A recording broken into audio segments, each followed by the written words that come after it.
Welcome to Diamond Head State Monument, one of the most iconic and recognizable landmarks in Hawaii.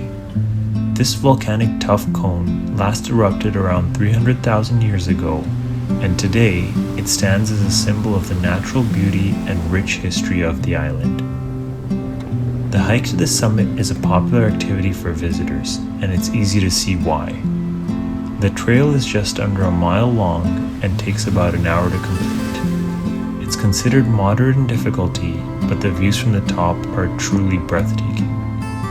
From the summit, you can see the beautiful coastline of Honolulu in the distance, as well as the famous Waikiki beach.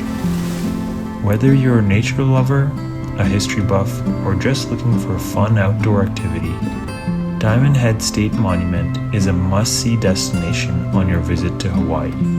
So put on your hiking shoes and get ready for an unforgettable experience.